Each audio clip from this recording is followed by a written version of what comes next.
There is a particular kind of financial trap that doesn't catch reckless people first. It catches the capable ones. The organized ones. The educated ones. The people who know how interest works, who read articles about retirement, who've built careers, survived recessions, raised families, paid mortgages, negotiated salaries, and spent decades becoming the person everyone else assumes must have it together. That is what makes the trap so dangerous. When a 25-year-old is lost with money, nobody is surprised. There's still time to be messy. Still time to be naive. But when someone in their 50s is in trouble, the shame is different. It feels less like a mistake and more like a verdict. Which is why so many smart people don't admit they're in it. They just keep moving. That's the trap. Not ignorance. Not stupidity. Not a lack of effort. A psychological trap built out of self-respect, fear, denial, and the desperate need to keep one's identity intact while the math quietly hardens in the background. Because by the time people reach their 50s, money is no longer just money. It has fused with dignity. With status. With proof. With regret. With the story they tell themselves about whether their life worked. And once money becomes emotional evidence, people stop handling it clearly. They start handling it defensively. You can see it in small sentences. We're fine. We just have a lot going on right now.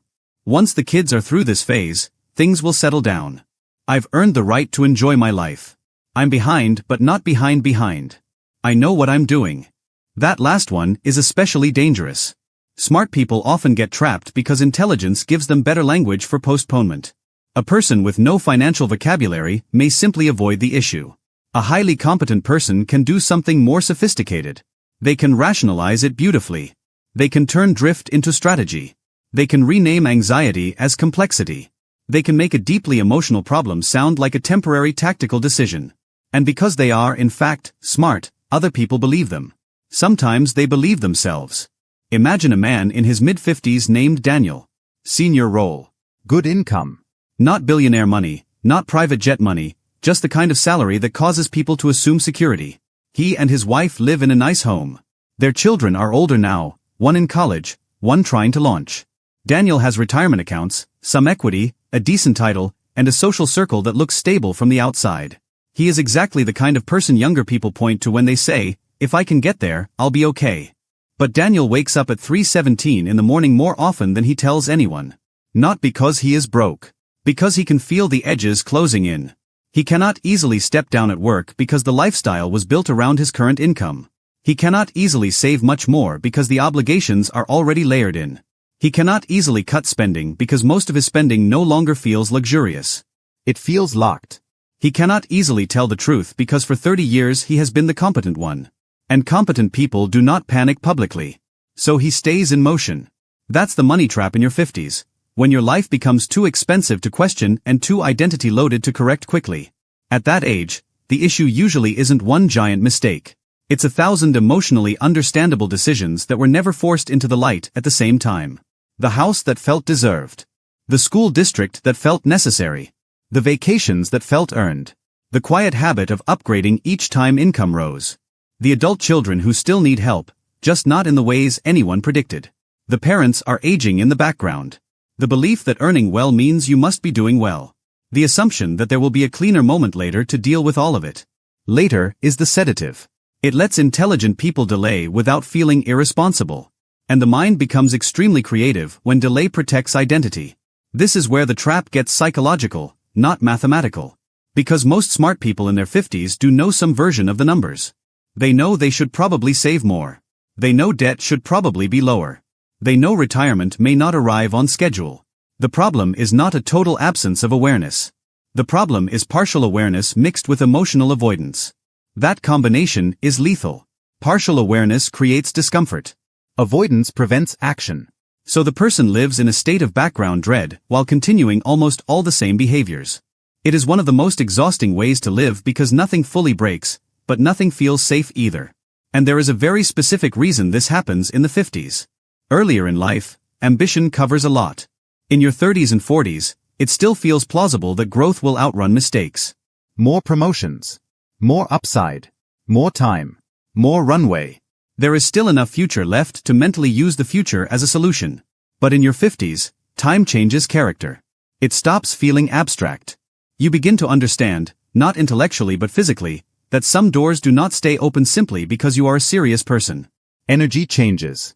Tolerance changes. The job market starts reading you differently whether anyone says it out loud or not. Your body becomes less theoretical. Your parents, if they are still alive, become a glimpse of what dependency can look like. The years ahead start to feel countable. That is when money can become frightening in a new way.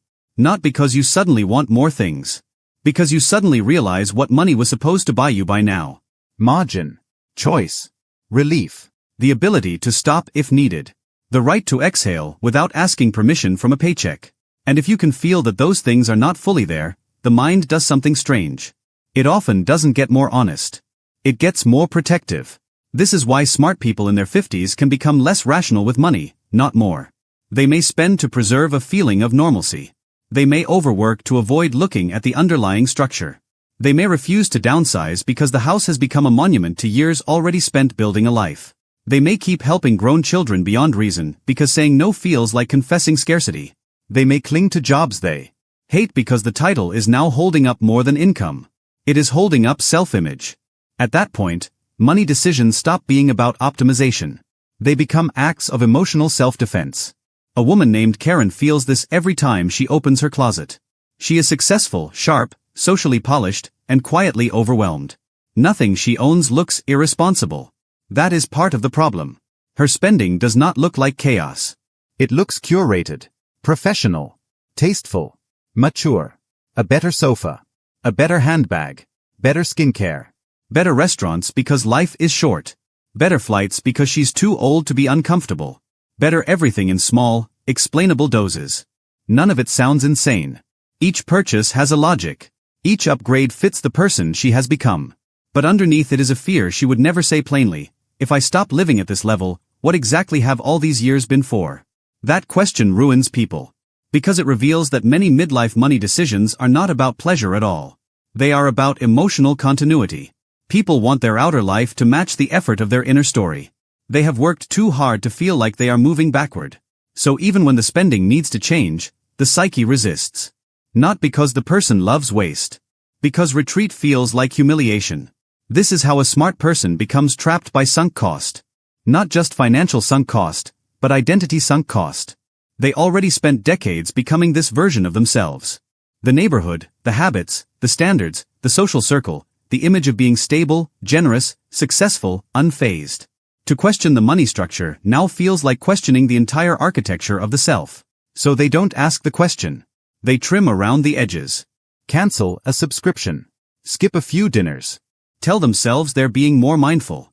Meanwhile, the real structure remains untouched. And the structure is usually the real problem. It is astonishing how often people in their 50s are not actually drowning because of extravagance. They are drowning because their baseline life requires too much ongoing performance. Too much income.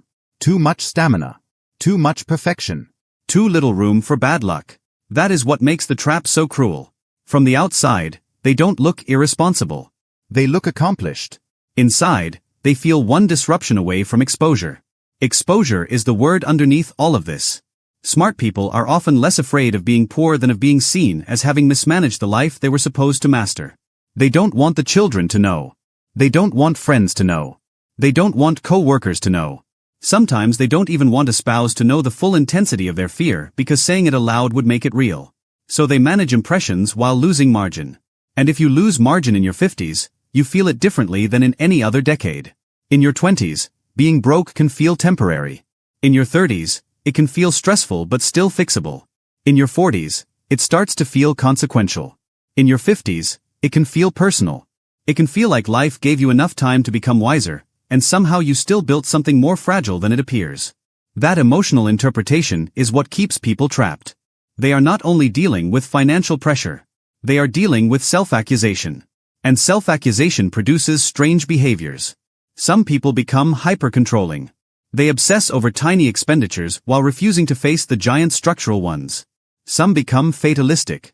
They quietly decide it's too late to change anything meaningful, then continue spending in a slightly numbed state. Some become performatively optimistic. They talk about future plans with great confidence because certainty sounds healthier than fear. Some become addicted to one more year. One more bonus. One more market cycle. One more refinancing idea. One more push. One more is the favorite prayer of trapped people. It sounds practical. Usually it is fear buying time. And then there is comparison, which becomes especially poisonous in midlife. By your 50s, you have had decades to build a social mirror. You know who from college seems to have made it. You know who owns more, travels more, worries less, or at least appears to. You know which couples are sending their children into the world with ease and which ones still seem tense every time money is implied. The problem is that comparison at this age no longer just creates envy. It creates narrative pressure. People start asking themselves a question they rarely say cleanly. After all this time, am I where I'm supposed to be? That question can distort behavior fast. Someone sees peers renovating and decides their own home now feels tired. Someone watches friends retire early and suddenly cannot tolerate the gap between appearance and reality in their own life.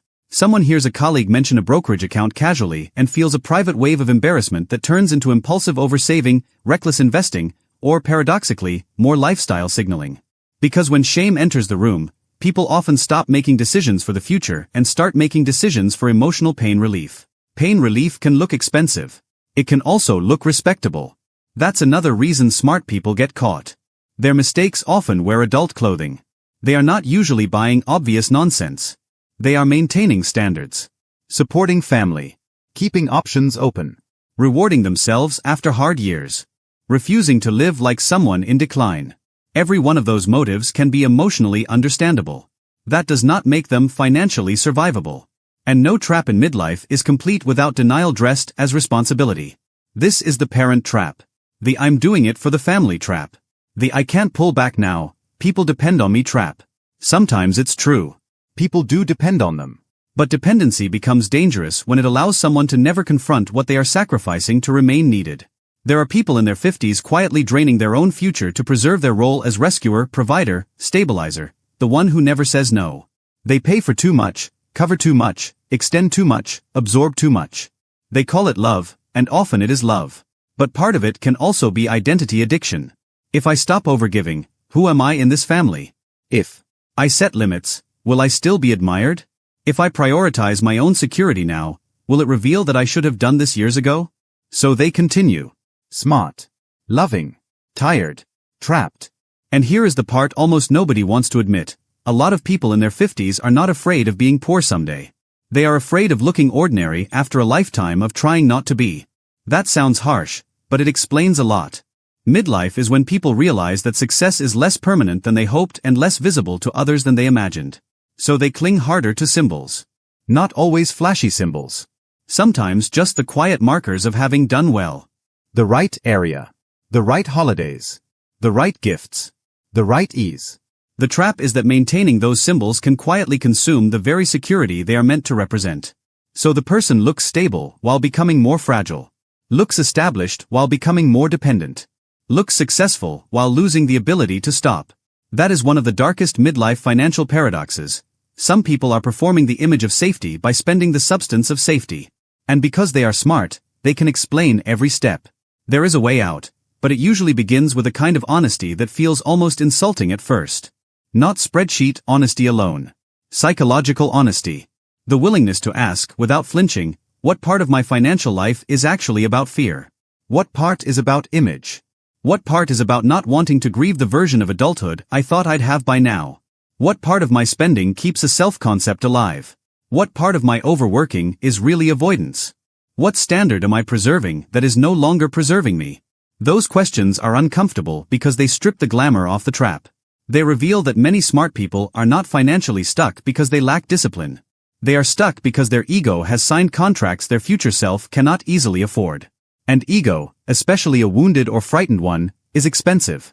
The people who escape this trap are not necessarily the most brilliant. Often they are the ones willing to survive the emotional embarrassment of changing course. They can downsize without calling it failure. They can reduce spending without narrating it as collapse.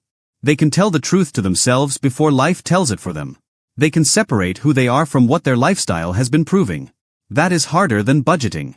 It requires mourning. Mourning the fantasy that intelligence alone would prevent this. Mourning the image of effortless midlife security. Mourning the idea that all those years of work automatically guaranteed peace. Mourning the status habits that once felt like a rival and now feel like chains. But there is something strangely powerful on the other side of that grief. A person who no longer needs money to defend their identity starts seeing clearly.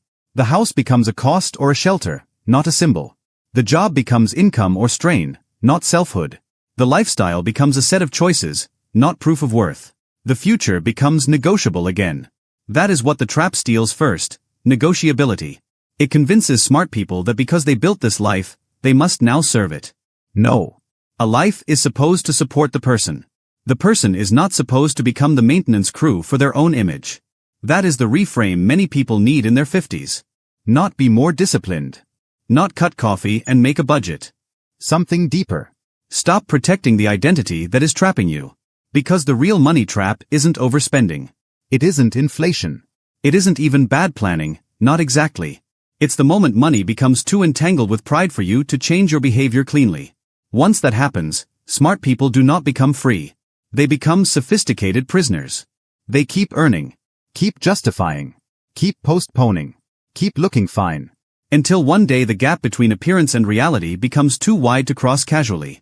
And then they finally have to face the truth they were trying not to insult themselves with years earlier. The trap was never that they didn't know enough. The trap was that they knew just enough to hide from what they felt.